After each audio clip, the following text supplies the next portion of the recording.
Hey everybody, cobradvs and Neo Flynn Hey everybody. for RattleCast episode 6. Six. I Yes, think it's 6. it is six. It's 6, okay. Alright, so, you know what? Before I forget, um, in the description, we are on Facebook, so go ahead and like the show on Facebook. If you, if you have Facebook, that'd be cool. Nick runs the Facebook, so yeah. Like it or, don't. But please like it, so it make us feel better about ourselves. Also, to explain, there was a skip, a week skip. It was not last week, but the week before. That was because there was a YouTube glitch that wouldn't allow a video over 15 minutes to be uploaded. So I couldn't upload, obviously I couldn't upload this one. And if you notice, that week that we didn't do the RattleCast, I uploaded a pickups video that is 14 minutes and 59 seconds. So I made it by a second. But they fixed it now, and actually it was fixed at one point because I actually had the show up. And we got a shout-out by Trouble on the YouTube gaming community. Unfortunately, that link that he left in the description is no longer good because I had to take down the video to re-upload it this Friday. Re-upload it. Yeah. It was a mess, but we're all set now. So, barring some sort of screw-up by YouTube again, we should be right on track. Back to our routine. Yes, okay. With hopefully no more glitches. Yeah, right. Alright, comments. Let's go ahead and get comments on the last video. Got a few here. Intellivision Dude is the first one. He says, I want to play Red Dead Redemption, one of the only games that makes me want to get a new gen system. I've never played Red Dead Redemption. It's very good. We talked about it last week, but sandbox in the Old West. So take Grand Theft Auto and put in horses instead of cars, and there you go. Okay, and then he also says, for me, backwards compatibility is not a necessity, but a convenience. It's not a deal killer if it's not, but it's a nice feature to have. Just sometimes there's compatibility problems. I will sometimes play PS1 games on my PS2, so I only have one system hooked up. My GBA SP and GB and Game Boy Color player, and my DS is my GBA player. Okay, that's confusing. If this feature was better implemented in the past, it may become a dying feature with the PlayStation Store, Nintendo Store download crap. LOL.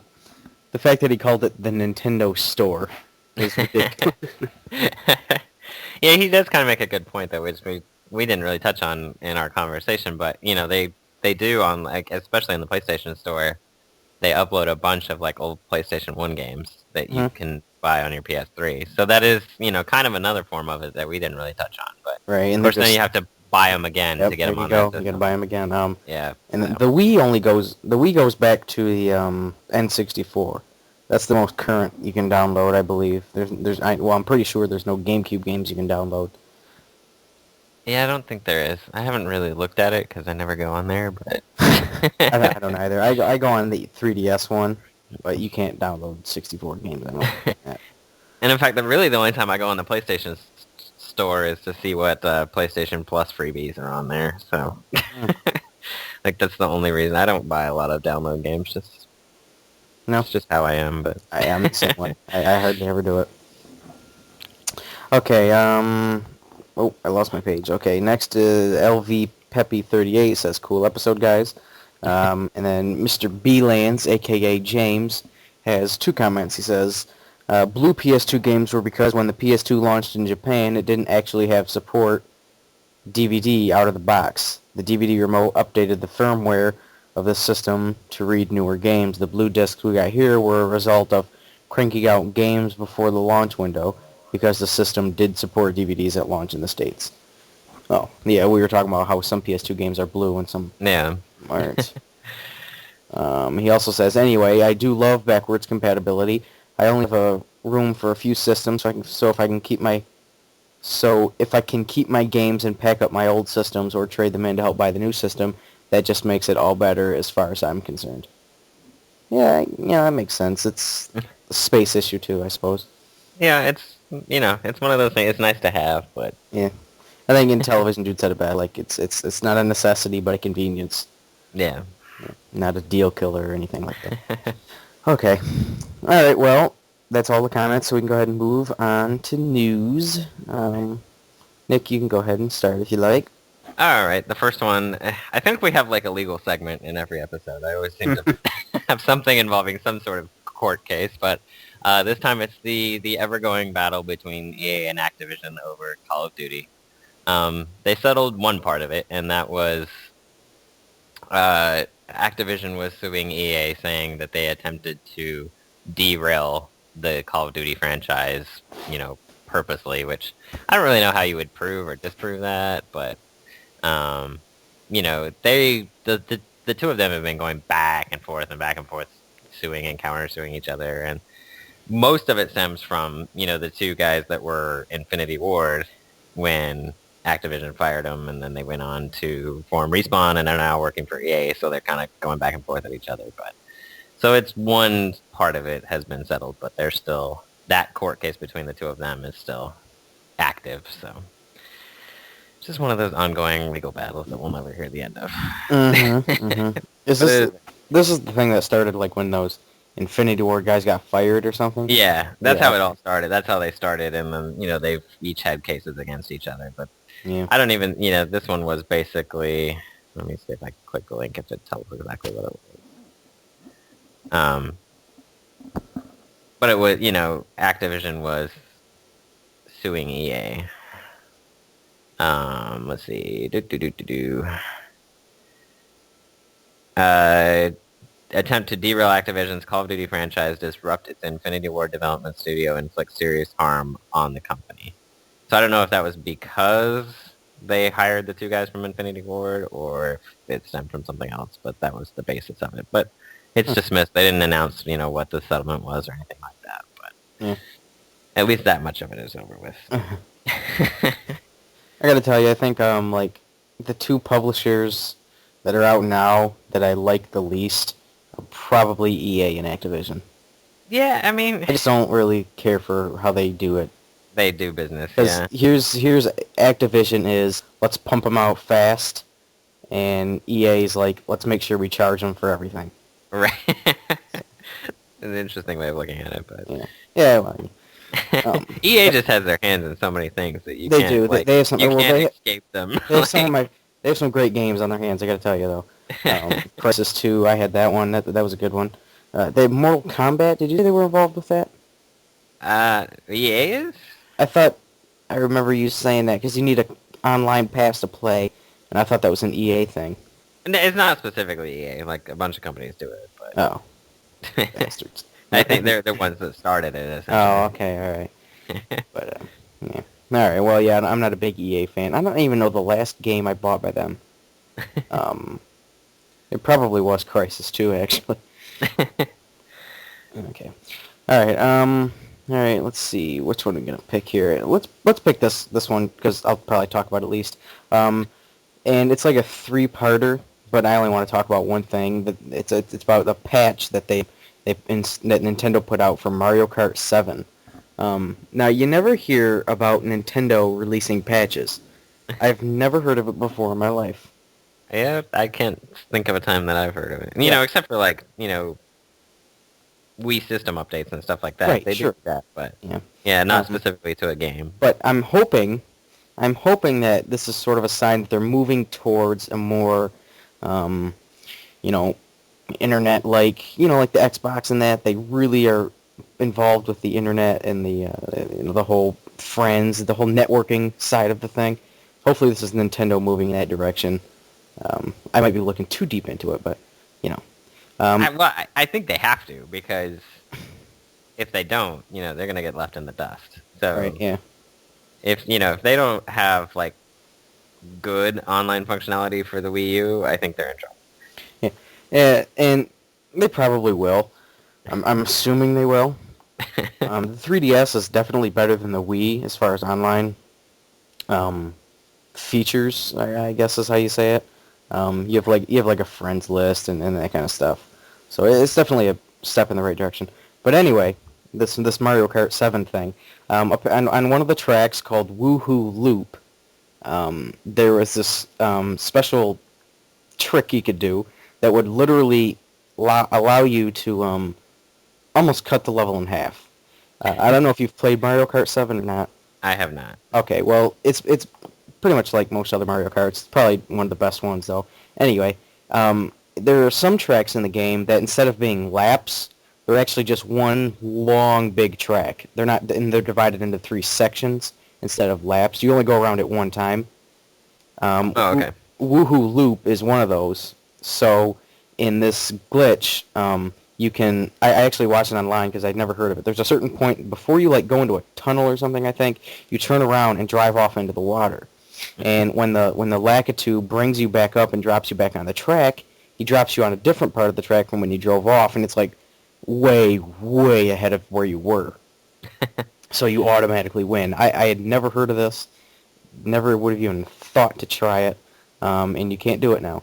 There's also one for Bowser's Castle 1, which I think is like a Super Nintendo track, or a Game Boy Advance version track, but I didn't look up that trick, but yep, they're all patched, so you can't do it anymore. Let's hope that that's Nintendo moving in the right direction. Yes, okay, yeah. Alright, my second one. Yee, I'm excited for this one. It's why we have a legal segment, and then we have our Halo 4 segment. Yeah. This will be our Halo 4 segment for this week. They announced the box art. And actually, it was really kind of cool how they did the box art. I don't know if you got one of the emails. I did, and I didn't even open it, but now I know what it is. Oh, who sent it to you? Microsoft? But it was either Microsoft or Bungie. I don't remember. I remember seeing it in my inbox. Well, it wouldn't be Bungie. Well, you're right, yeah. Microsoft or 343, I don't know. But basically what it was there was 32 different pictures, and they sent them out to, different emails. So you got one piece of it, and then you had to find, the other 31 pieces of it, basically. And once you put them all together, it displayed the actual cover art. So I thought that was kind of cool how they did that. It was actually kind of a cool cover. Yeah, I didn't get that email. I wish I would have. I'm going to have to look at it now. But the other news in this was that they announced the limited edition, which for a snazzy $100, you'll get a fancy-looking box, the ability to unlock 6 multiplayer specializations early, which we don't exactly know what those are yet, but a 90-minute version of Halo 4 Forward Unto Dawn, which I'm assuming is either, like a prequel movie or something, and 9 maps that will be released after Halo 4. So you're getting like the map packs basically for free if you buy the limited edition. The sad news to me is that there's no Legendary Edition, which is kind of disappointing because I've bought the last 2 and I like them and I wanted something new, but I'm not going to get it. And I guess there's going to be, some like Xbox Live avatar props and stuff that you'll get with it too. But yeah, so good news in that they released the cover, bad news in that there's not going to be a Legendary Edition. So I'm kind of torn as to whether I want to buy the limited edition. I don't know if it's worth it. I'm debating. I probably will, but I'll probably stick with the normal one. $100 on a game that's a lot. That seems like a lot. See, I'm thinking though, because they say nine maps, 9 future maps, and I'm guessing that that's going to be 3 different map packs, and they usually charge like $10 or $15 per map pack. So if you break it out that way, you're actually coming out ahead in the end. So That's right. That's how I'm going to think of it. Oh, it does actually say that. Yeah, we'll be split across 3 packs, each of which will apparently include 3 locations. So, on a side, not really on a side note, but on like something you said, but box art. Do you like the box art? I like it. I mean, Yeah. It's not terrible. No, I like it. It doesn't really tell you anything. Yeah, But- yeah. It's not very boring. Halo 3's was boring. Yeah, it really was. Halo Reaches wasn't really great or anything, but it Yeah, was, I thought Reaches was good. Like, if you really look at it. yeah, I guess so. It like shows the whole team and whatnot, but Yeah, in the background, like, you can see Reach going, in the yeah. back. Okay, yeah, that's pretty good, I guess. Yeah, but this one's pretty cool. I like this one. Yeah. I just hope, like, I don't know. It seems like people just want this game to suck. Well, there's so many people that think Halo's overrated. Yeah. That they're always going to hate on it no matter what. Mhm. It could truly be the greatest game ever, and they would still hate on it because Yeah. they just have that stigma that Halo's overrated. Yeah. I'm so looking forward to it. I gotta tell you. Yeah, I think we're both like major Halo marks. So Yeah, I I started. have a giant Master Chief in my room, so that tells you all you need to Well, know. you've beaten me. I have nothing like that. But what was I gonna say? Yeah, I started with Halo 3 on the 360. I played some multiplayer at a friend's house, and I was like, whoa, this is pretty sweet. So when I got my 360 for Christmas, got Halo 3, and it was love ever since. See, I go all the way back to before the Xbox even came out for my Halo love. I was actually working at GameStop when it launched, and we got our demo unit, and it had the Halo demo on it, like before the system actually came out. And I can remember us getting that and setting it up and like just taking turns playing the Halo demo like all day long, not doing any work whatsoever. So I go all the way back to then. And I've been playing it ever since. The only one I haven't played, I've played very little of Halo 2, but the only one I haven't played is Halo Wars. And I tried and I just couldn't get into it. I never got very far. I need to pick it up again because I eventually bought the strategy guide on the Target clearance end cap for like $1. So Oh, I need wow. to just go through and beat it, so I can say that I did. I'm not a big fan of the strategy games. I don't think I'm very good at them. Yeah, I'm terrible at them, so that's why I wasn't very good at that one. Yeah. But yeah, we played so much Halo 1 multiplayer that it's not even funny. Like when I used to live in Utah, where James is, we used to get together literally every Monday night, and we would watch WWE Raw and play Halo at the same time. So we literally played like every week. So Nice. I can't count how many hours of the original Halo I played. It's kind of frightening. Eh,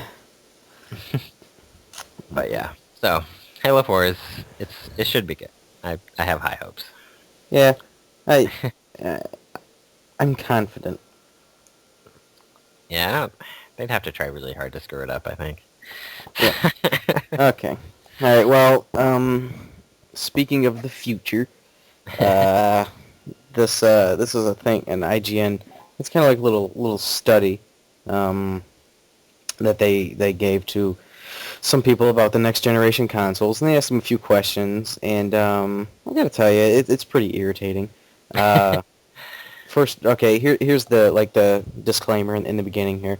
Blah blah blah blah blah. IGN in a recent survey, in a recent IGN survey, 62,000 gamers tackled a bunch of questions concerning attitudes to next-gen consoles, including the Xbox 720, aka the Durango, PlayStation 4, aka Orbis, and the Wii U. The statistics included favored consoles, who is likely to be buying the next generation of machines, and your expectations for technical improvements. Okay, so here's the first question. How interested are you in buying these next generation consoles? Here are the results. 63% said they are very or somewhat interested in the PS4. 60% said they are very or somewhat interested in the Xbox 720.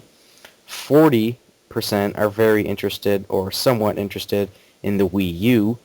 34 are interested in the console from Valve. 18% are interested in a console from Apple, and 10% are interested in a generic unified cloud-based system. I wouldn't even know how to answer that unified generic thing. Yeah, 40% for the Wii U. Here's the problem. I don't think you can take this as a serious estimate, because who goes to IGN? Not Wii users. Yeah, I mean, it's more of a hardcore site. Yeah. So But I think it's somewhat accurate because, I think a lot of people are down on the Wii. Especially the gamers. So I don't know. I think based on their audience, it's probably about right. I'm a little surprised that the PS4 is more anticipated than the Xbox 720. 3% isn't that much, though. Yeah, that's true. I assume Xbox would have at least been higher. The console from Valve, I would have zero interest. The same thing from Apple, Yeah. especially Apple. I don't really care. What was that? What was they had a video game system before? It was called the Oh damn it! It was a real piece of crap. Did they? Yeah, it came out in like the early or the mid '90s or something. Oh, what was it called? It was like a CDI kind of. It followed that road. I looked this up. Apple gaming console. The Apple Pippin. That's what it was. The Pippin. The Pippin. Yeah, it blew ass. I remember watching a video for it once, and it has I think it's an internet browser, which is pretty interesting, but it was like back. Okay, it came out in 1995. It says, so you can imagine how slow the internet was, but they were like bragging how fast it was. But it was like a minute to load a page and stuff. I've never even heard of this thing. Yeah, it's interesting. It's not something I'd recommend. I don't think. Okay, all right. Next question they asked is, would you pay $300 to $400 for next generation consoles? 33% said they would pay that much for an Xbox 720. 35% said they would for a PS4. 13% said they would for the Wii U. 12% said they would for a Valve console, and 8% for the Apple console. These are really staggeringly low numbers. Because, I mean, they're going to cost at least $300. You would think, yeah. Yeah, so saying only 33% of the people surveyed would pay that much for a brand new console, that's absurd. I think it has something to do with just, the state of the economy. Like, who has that much money to shell out to begin with? That's true, but it's not going to be cheaper. I can guarantee you the cheapest system on this list, assuming that the Valve and Apple thing don't even happen, will probably be the Wii U. Yeah. I'm gonna make a guess. I'll say it'll probably be $300 or $350. That's my guess. I would say 300, like the $299.99. Hopefully it doesn't get too expensive. The controller. That controller was I remember reading some people thinking that was going to drive the price up because it's a little more advanced. Yeah. But we'll have to see. Okay. All right. These are specific upgrades. It says, how interested are you in the following potential PlayStation 4 features? I don't have a PlayStation 4. Okay. 72% says a major graphics upgrade. 44% say more media connectivity.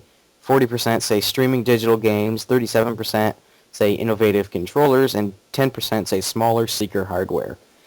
For 72% say that like I'm assuming that they're saying that the most important thing clearly to them is the graphics. Yeah. It's just like a sign of the times, and it's just not. Oh, and then at the bottom it says, no, Xbox 720 stats are broadly similar. So we can assume it's the same. Yeah, it's the same. I wouldn't. The graphics, I mean, they're not important. They're really not. I mean, they're like bottom of the list. I think we've talked about this before, but yeah, it's just not that important to me. But see, I think when you're talking about like the next gen console, like there's not really a whole lot else that you could upgrade, So I think that's probably why they're saying that that's the most important thing that they want to see, because other than a different controller or something, there's not a whole lot else that you could put out there. You know what I mean? Yeah. Oh, go ahead. I was gonna say that could be the reason that's the highest thing, because that's the easiest and the most plausible thing to be improved would be the graphics. Yeah, so. generally, yeah, it's what you've seen, sure. And I think probably this jump, the jump from the last generation to the current generation, is probably the biggest we've seen. As far as a graphics leap. I mean, kind of pushing it, but saying like maybe 16-bit to the next generation, that was pretty big. Like Super Mario World to Mario 64, kind of. Yeah. It was pretty huge. But I think this one might take the cake. It's pretty impressive. But that kind of like, you kind of got to think, we're probably not going to see that big of a jump again. At least, Yeah, yeah. There's only I so gotta much say they can probably ever. We probably won't see that big of a jump ever, do. because there's gonna be a point where it looks just so realistic you can't get any better. And it's kind of to that point now, you know. It almost is. Yeah, It's that's right. close. I imagine this next one, the next generation, it might even be at that point. Um, Plus, I don't know if I really want a game to look like a movie. It wouldn't really do it so much for me. But all right. What else were there? More media connectivity, streaming digital games, innovative controllers, smaller, sleeker hardware. I like smaller, sleeker hardware. I like that. I think 10% is a little low. Yeah. I guess, I mean, It's not so much that important of a important. thing, yeah. It's not important, sure, but I don't know. What model PS3 do you have? Out of curiosity. Which model do I have? Yeah. I don't know. The most recent, not the big black, huge, gargantuan Is thing. it the one with like the dollar plastic kind of? Yeah. That's like PS. Okay, all right. I actually prefer the look of the original. I don't know what it is, but I prefer the look of that PS3. I don't know, I think it looks pretty cool. But everybody else seems to be they like the one you have, the second model there. Yeah, I mean, it fits better, I think. Like, How much it's just- smaller is it? I've never seen them side by side, so I couldn't say. Oh, okay. I don't think it's dramatic, but I like the look. Huh. Okay. All right. Well, that's it for this. Okay, they go into more details about other crap, but there's no more like pictures of the study. So that's the end of that. But I thought it was interesting. All right, what's next? Oh, Nick, you've picked this one. You can go ahead with the gaming spotlight. Yeah, I thought it would be like I was trying to come up with something different and new to talk about, and I came up with like memorable gaming soundtracks. Like, you know, some of the games that you just like the music was what stuck out to me. And like even going back to like 8-bit, you know, there's those certain games like I can think of Mega Man, of course the Mario games, that just, you know, that music is stuff that you could actually listen to now and like you know, be excited about it. I don't know what are some of your favorite 8-bit ones. Oh, 8-bit. This is Contra, Castlevania.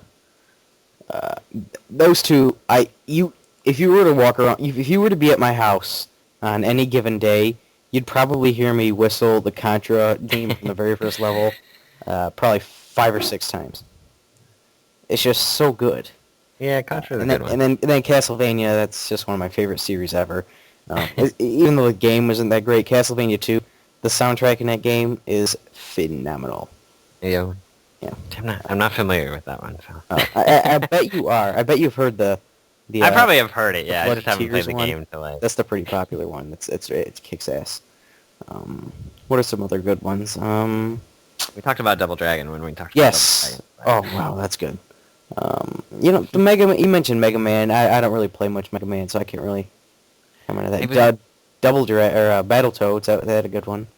Yeah, it was either Mega Man 2 or 3 that has like the best intro music that I think I've ever heard. Like think as far it's- as a bit. Probably 2, because I've heard it before. Let me see if I can pull it up here. If it's the one that I'm thinking of. I did a gameplay of it, and I say that at the beginning of the gameplay. This is one of them. Okay. All right. Oh crap! My speakers aren't plugged in. Well, they are, but they're going through my headset here, so you won't be able to hear it. All right. Well, whatever. I think Mega Man 2. A lot of people say had the best music. I can't really attest to that, but whatever. Let's see if I can find mine. Other good 8-bit soundtracks. You get your Mario. You got classics like Zelda and stuff. Metroid. It's interesting going back and because you still hear that theme, but like redone, like Super Smash Brothers or something. Yeah, Yeah. But I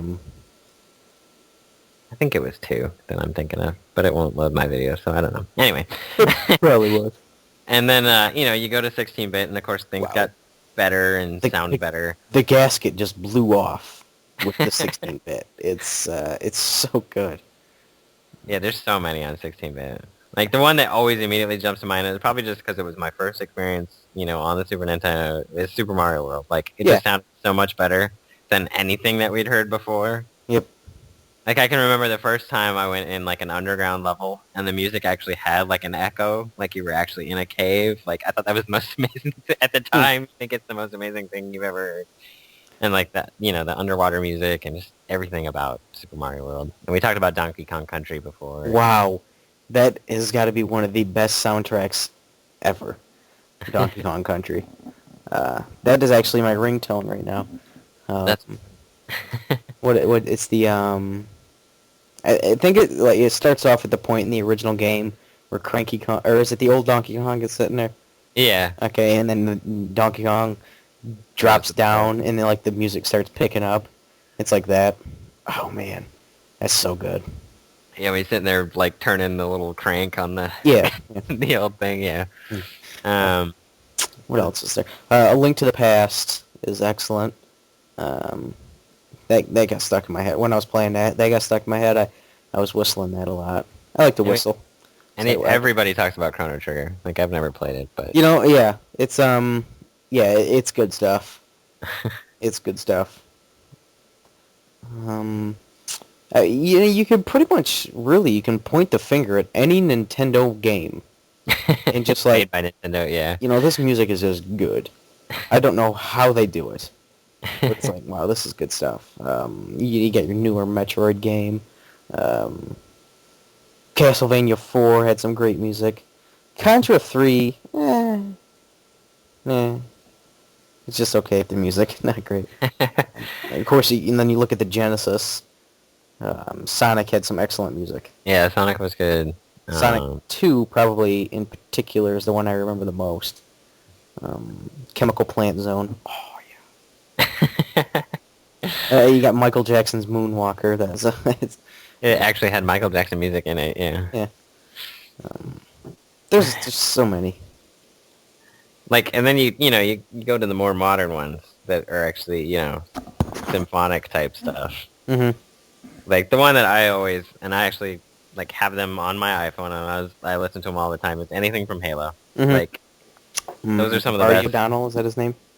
The composer? Yeah. Yeah. That's good. Those are some of the, like, literally, you listen to that, and it sounds like a movie soundtrack. Like, and the games are so ingrained in my head that I can listen to the music and know, like, what level it's from and what I was doing when that music was playing. Like, it's just, yeah.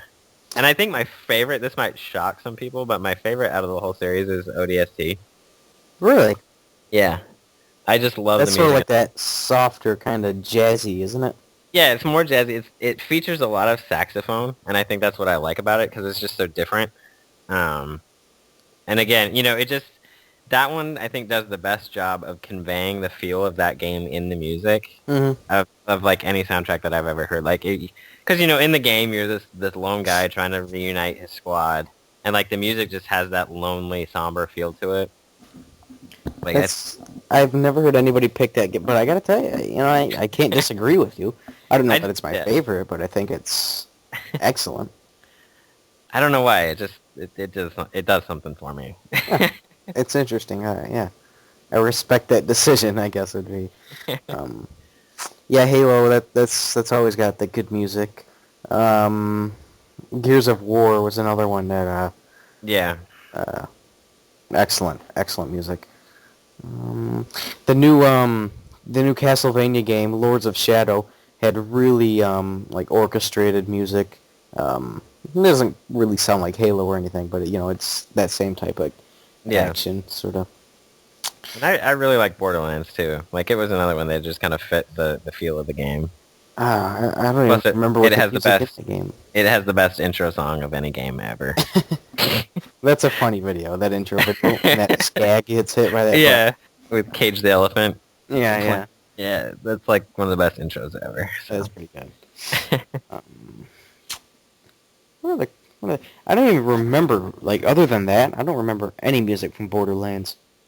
Yeah, I mean, the gameplay music wasn't anything, like, outstanding. It was just the way it fit into the game. Like, you would hear the music and it would come on and you would know, okay, I'm gonna get into a big battle, and then it plays like when you've killed everything, it kind of played like this tone, so you knew you were safe. Yeah. Like, Okay. Okay. That reminds me. so. It's been a long time since I played that. Yeah. Okay, I remember that. Of course, I don't know how familiar you are. I know you've heard of the series, but I don't know how familiar as far as the music goes. But Doom had incredible music. Yeah, yeah. Oh man, It- that's it's oh man, it's so good. I'm just sitting here like in awe of it, just thinking about it.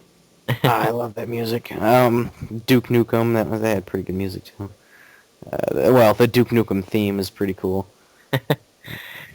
There's actually one that I listened to that somebody gave me at some point, way back when, and I've never even played the game, but I love the soundtrack. And it was the original. I think it's the original Xenogears. It's got like PS1. yeah, it's got like this Irish kind of Lord of the Dance type soundtrack. Like I really like it for some reason. Never played it. Yeah, like I said, I never played the game, but I like the soundtrack. Yeah. It's one of those weird things.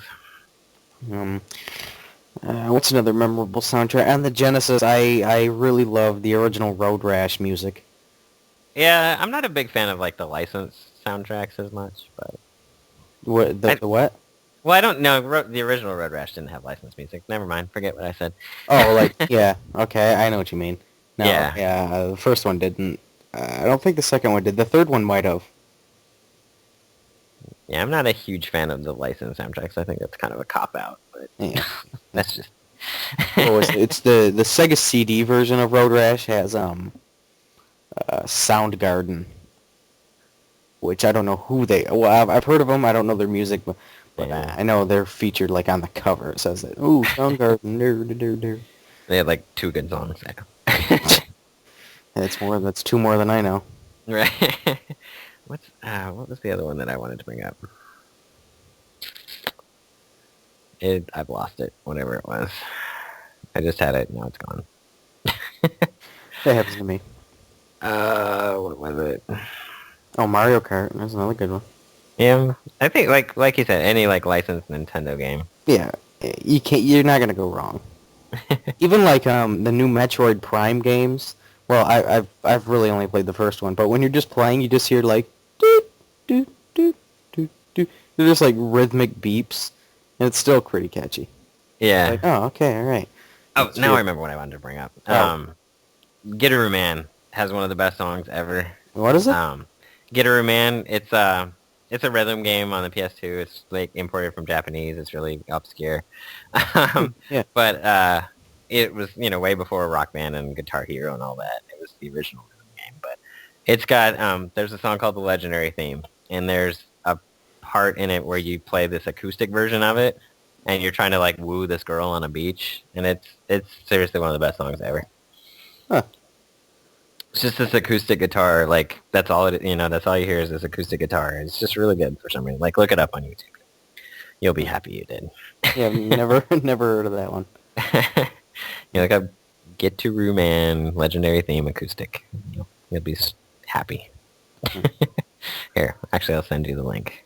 Because we have that ability. As soon as I can find it. Yeah, we do have that ability, huh? I'll find it in 2 seconds because I listen to it all the time on YouTube. Actually, I don't want that one. I want the gameplay one. As we totally stall the show while I do this. Just check the time, Alright, What's the name of this game again? Gitteroo Man? Gitteroo. Yeah, that's Japanese for sure. Alright, here we go. Skype. Send link. Ta-da! Alright. And I heard the magic. We'll put a link in the video description so everyone can hear this song. But okay, there it is. So I didn't show up first. All right. Let's see what the if hype's you about. skip to like the 1:15 mark of the video is when the actual music starts.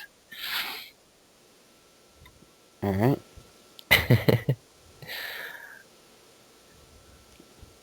Oh, it's kind of like a And it's slower like, kind of. yeah, and it's like so different from the rest of the game that it really stands out. Like it's really good. Huh. It sounds like an Eagles song, like a slow Eagles song. Yeah. Oh, yeah, okay. See, That's it's not. just kind of chill. Like, Yeah, it's not typically what you hear, but yeah, that's pretty good. Yeah. plus you get the chick to fall in love with you by playing it. So, Well, that's just bonus. ice on the cake, you know. Yeah. Yeah. All right. Well, yeah. I'm having a hard time thinking some. I should have written down a list. Actually, I did a video on gaming soundtracks, and I don't even remember what I had on that. I know I had Altered Beast. Who cares? But yeah, there's a lot of good music out there. Yeah, I mean, It's kind of like a dying. I don't want to say it's a dying art, but it kind of is because you play a lot of games with just like generic ass music. yeah, Ugh. Ugh. it's rare anymore to find like that really good soundtrack that you want to listen to like outside of the game. Yep. Yep. All right. Well, unless you have anything else to say, we can move on to the other thing you picked for the week. Yeah, all right.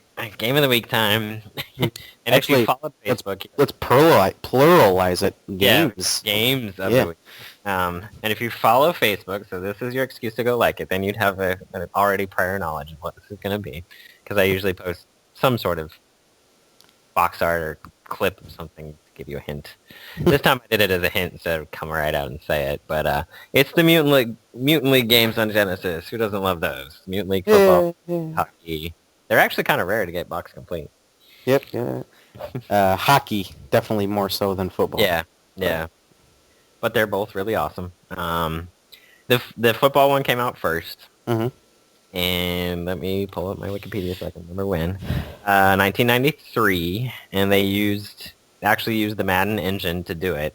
And basically what it is, the story is that, it's a post-apocalyptic world where radiation has caused the human race to mutate. And so you play as, like, zombies, and I think there's, 5 races? Does it say what they are?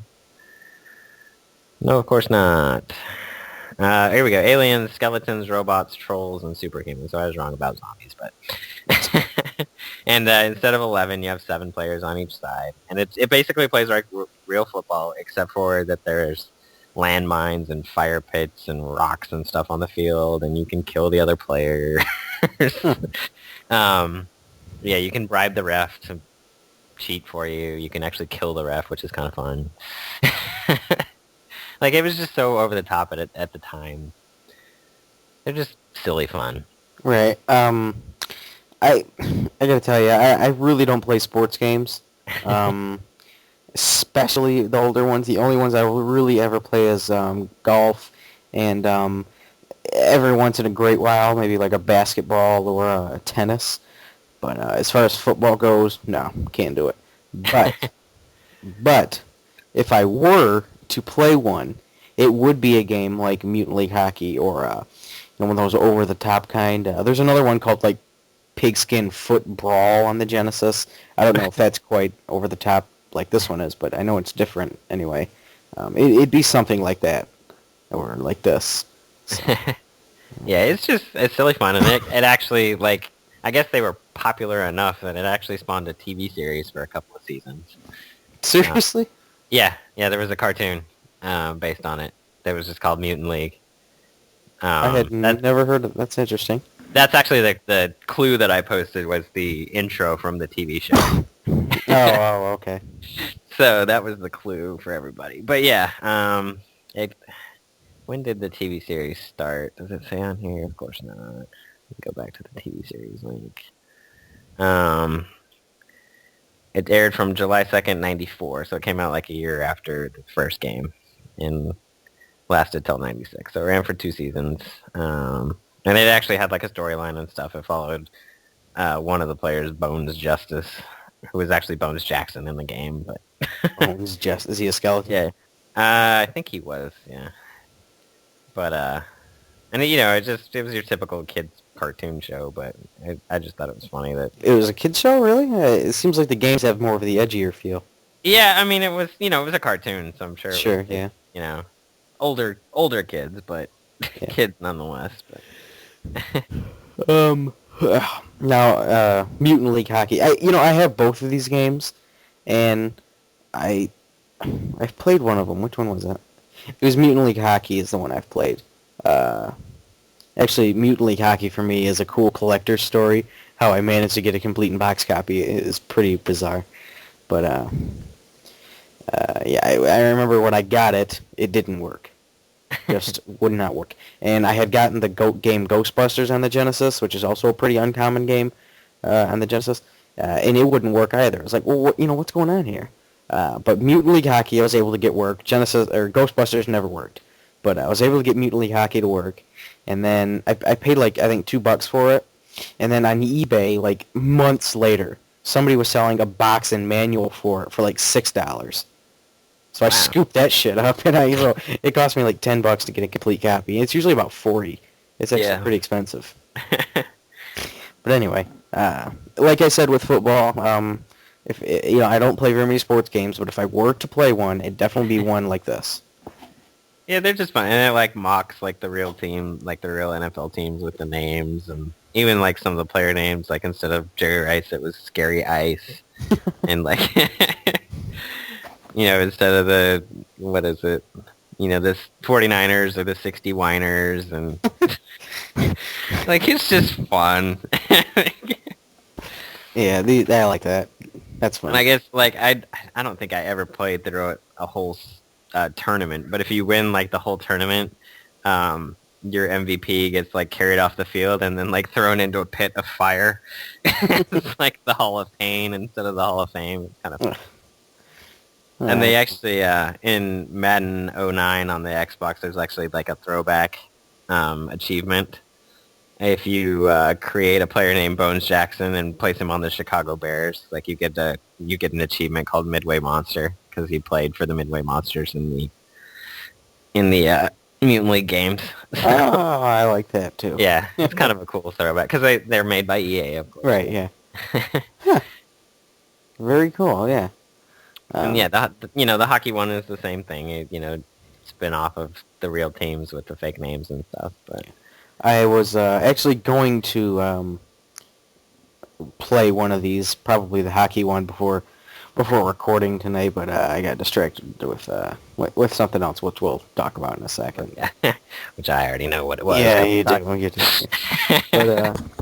But yeah, they're I'll have to give them a go. Probably the hockey one is the one. I mean, they're both they're both. I suck at football. I don't even understand it.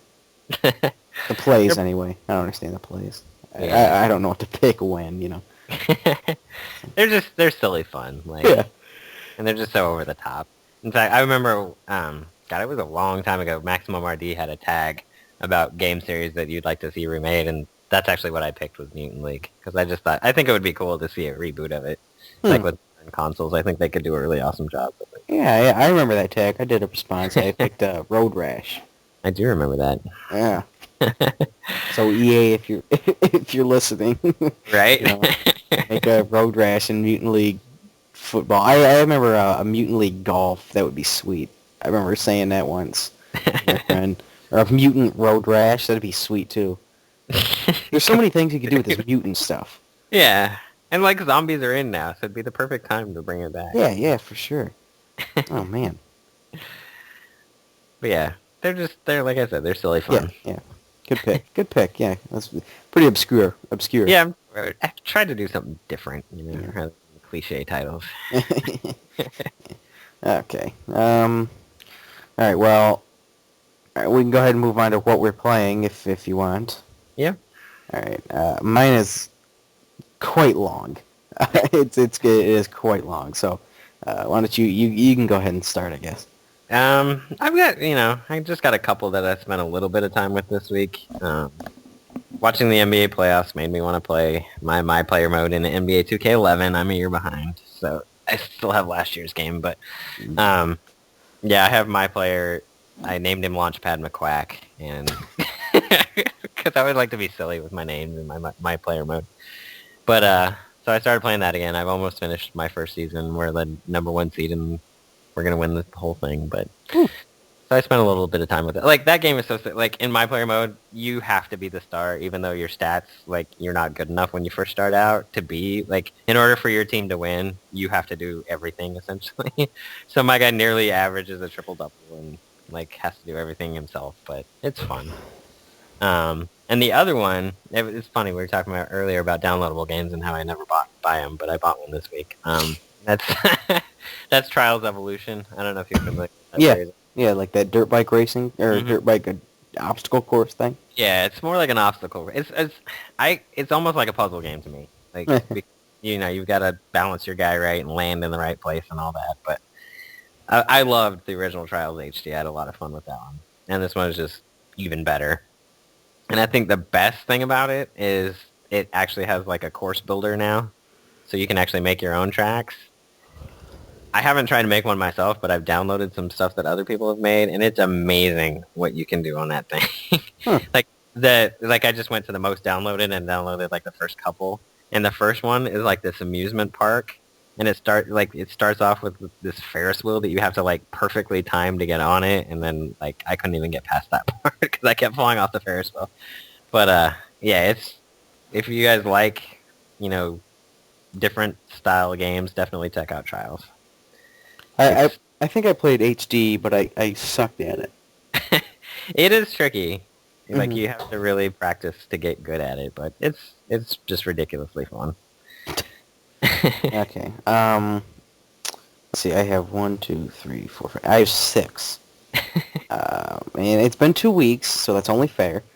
All right. We'll go ahead and start with the oldest, I guess. I actually went ahead and started playing. I got about halfway through the original Legend of Zelda on the NES. I had always been like, with it, kind of, meh. It's a little overrated, I could never get into it, that kind of thing. But I said, you know what? This game's a classic, damn it. And I need to just sit down, and I have a map of Hyrule, so, and it gives you, like, the first 4 dungeons where they are, and it gives you, like, it puts little question marks wherever, like, little secrets are and stuff like that. So it makes it a little more easy. It's not so cryptic. You have to. I think you have to have some kind of guide. To yeah, you would get, like, nowhere. Yeah. So I played that. I think I got through 4 dungeons, and then I eventually it kind of tapered off. But excuse me. Yeah. But yeah, I consider myself a fan of the original now. It is actually pretty fun. I need to go back and play that. I don't know that I ever beat it, but and I'll say this: it's certainly no Link to the Past. I don't know if you've played Link to the Past, but I've played a little bit the Game Boy re-release that they did, but oh no, you got to get on Super NES and play the hell out of that. Oh man, that was so much fun. All right, and then also on the NES is another game I've had for quite a while and have just never played, which is odd because, like I said before, it's one of my favorite series ever. It's Castlevania 3 on the NES. I played the hell out of 1. I think we've all kind of messed around with 2 a little bit. yeah. And then 3 was sort of like the one that was like, I'd seen AVGN's video. It's kind of like, yeah, it looks pretty cool. But I was kind of like, I don't know, hesitant to try it. I'm not sure why. But I got to tell you, I've probably put about 3 hours in total. It's probably my favorite. It's just really cool. So it's better than 1, I can say. Certainly better than 2. Like after you defeat certain bosses, they'll actually become your friend and you can play as them. Interesting. I forget what the first one is, but he's like some guy. He's like a hunchback, and he can like climb on walls and stuff. The second guy you get is Alucard, Dracula's son. Mm-hmm. He turns into a friend of yours. You can play as him. It's pretty cool. I end up usually going back to playing as Trevor Belmont. This is actually a prequel to the first game, so you play as Trevor Belmont. But I play as him because he's got the whip, and he's just the best. So, but yeah, it's excellent. Probably my favorite in the NES series. Okay, all this other stuff is current generation. We talked about it, touched on it not too long ago. Mario Kart 7. I started busting that out again. It's been a while. Played some online. I didn't cheat. Don't worry about it. I didn't cheat the thing. No, I can't anymore anyway. No, I didn't even know about it. So, but Mario Kart 7, I've been playing some of that. And on the Wii, this is odd. This game came. I think this game came out in '08, and it's not an obscure game at all. It's Super Smash Brothers Brawl. Mm-hmm. Do you have this one? Yeah. Okay. Now, I remember getting it. I was so excited for it. So excited. And I got it, and I was like, yeah, this is basically what I expected it to be. But I just didn't get into it much. Now, Melee, the second Smash Brothers, I played the absolute hell out of. And I was kind of thinking the other day, it's like, why did I not ever really give Smash Bros. On the Wii? Why did I never really play that? So I popped it in, I picked Donkey Kong and played through the single player a little bit, and it's like, wow, this kick ass. And I used to play with the GameCube controller, which was a cool feature, I thought, because that's what I was used to. But actually, this time I played with the Wiimote and the nunchuck. It works great. There's no motion involved. Yeah. But yeah, it's awesome. And I was actually playing. My friend was over when I was playing it, and he said to me, and he's kind of right. The graphics in that game are pretty damn good. Yeah, they're actually especially really good. for the Wii. You know, you could almost pass it off as like a low end Xbox game or something. Yeah. It does look very good. All right, so there's that one, and then just two more. I started playing Skyward Sword again. I remember I spent like 2 hours on like the most tedious dungeon ever. It was a real pain in the ass, but I started playing that again, and then the very last one is the one I was playing right before this. Literally. You've been playing like all day, I think. Yeah, because I want to get this bastard done. This game's long. It's the Gears of War 3, and I'm a little late to the party. This came out quite a while ago. But I was a big fan of Gears of War 2. That's actually the one I started with, and I played Gears 1. And it's like, it's good, but Gears 2 is probably better. And then Gears of War 3 came out, and it's like, I just never bought it. It's like, I wanted to play it, but, just never really bought it. So I'm borrowing it from my friend. He insisted that I give it a shot. So it's like, yeah, okay. And then you start playing it, and it's like, damn, this is, it's good old Gears. It's just fun. Yeah. Fun game. You can't go wrong with Gears. Like, I think I've told you before, James and I played through that entire series co-op, so. Oh, that's a great thing. It works really well for co-op. And I am at, let's see, where am I at? I am in Act 5, Chapter 4, I think, and I think there's only like 6 chapters in that act. Yeah, you're almost done. I don't think there's an Act 6, is there, or is there? It's been a while, I don't remember, but I don't think so. Okay, so I'm hoping I'm pretty much done, and it's been a hell of a ride. Gears of War, that's like a excellent trilogy right there. 1, 2, 3, and we talked about that with the sequels episode, the very first one of the second season. Yeah. We talked about Gears of War a little bit, I think, and how they did it so right. Yeah. And I will second that. They did. And that's all I'm playing. all 7 or That's 6. it. Yeah. At the same time. Actually, I've quit playing Castlevania 3 and Zelda, but the other ones I'm still currently playing. Man, what a mouthful. You have a little bit more time to play than I do. I do, yes. Judging from, what there is 6 to 2. You had 2, I had 6, yeah. I mean, I played other stuff. Like, I still play Old Republic a lot, but I just choose not to talk about that.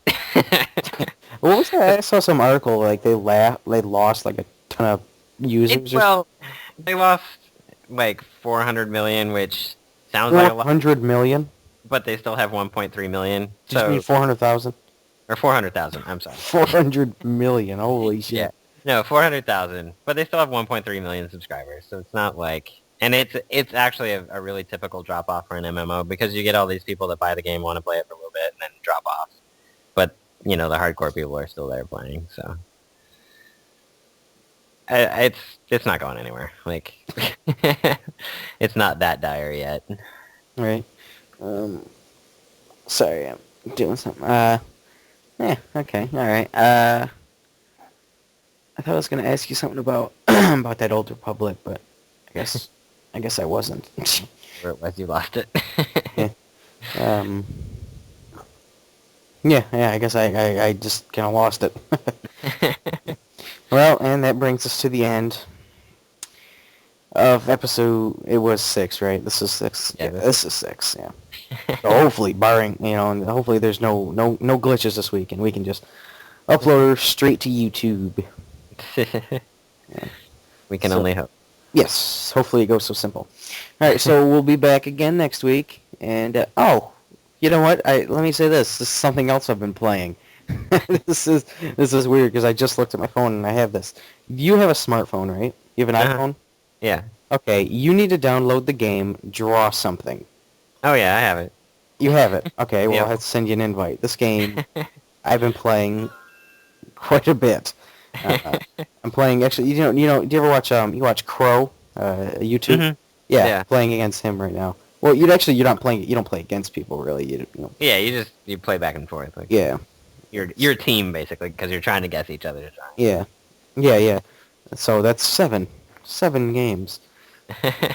Yeah, it's a lot of fun. Yeah, I'll send you an invite. I didn't have played. Yeah, so 7. Yeah. There you go. Alright, lucky number 7. Alright, yeah, so anyway, like I said, that brings us to the end of this episode. We'll be back next week. We'll see you then, guys. Weather's getting warmer, and we're still gonna truck on. Keep doing it as long as one person's listening. Just like well, we know in television, dude, he leaves comments, so we know somebody's at least listening. James is a certified user, whatever whatever you want to call him. So, all right, well, yep, we'll see you next week, guys, and so until then, take care. See you guys.